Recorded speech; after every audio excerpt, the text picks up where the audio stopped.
Hello everyone, আপনারা কেমন আছেন? সবাই আশা করি সবাই ভালো আছেন। আজকে আমি ডিম, আলু ও সয়াবিনের তরকারি করব। চলুন সেটাই আপনাদের সাথে শেয়ার করব। এখানে আমি সিদ্ধ করে নিয়েছি ডিম এবং সেগুলোকে হালকা হালকা করে ভেজে নেব। এরপর সয়াবিন থেকে জলটা ছেঁকে নিয়ে সয়াবিনগুলোকেও ভেজে নেব।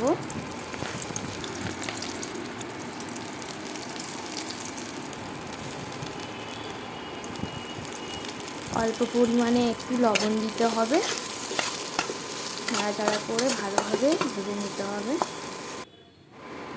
ভাজা হয়ে গেছে এখানে আমার।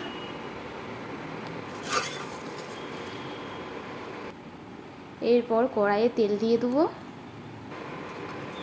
তেজপাতা, কাঁচা লঙ্কা, এরপরে পেঁয়াজের পেস্ট দিয়ে দেব।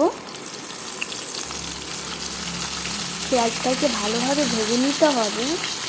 এরপরে আমি মশলার জন্য নিয়ে নেব রসুন, আদা ও লঙ্কা। পেঁয়াজটা ভাজা হয়ে এলে দিয়ে দেব পেস্টটা। আমি এখানে স্বাদ মতো লবণ দিয়ে দিয়েছি, যদি আপনারাও দিয়ে দেবেন। এরপরে হলুদ ও জিরে গুঁড়ো দিয়ে দেব। অল্প পরিমাণে জল দিয়ে মশলাটাকে ভালোভাবে নাড়িচাড়ি ভেজে নিতে হবে। এরপরে দিয়ে দেব ভেজে রাখা ডিম ও কুচি করে সিদ্ধ করে রাখা আলু।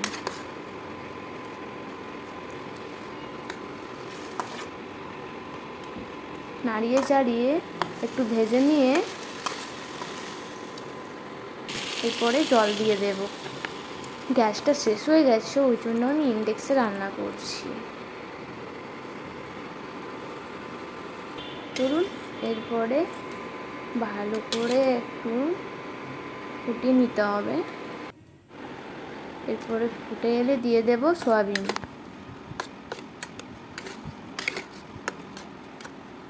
বন্ধুরা, হয়ে গেছে আমার সয়াবিন, আলু ও ডিমের তরকারি। কেমন হয়েছে কমেন্ট করো। চলুন দেখা হবে নেক্সট ভিডিওয়ে।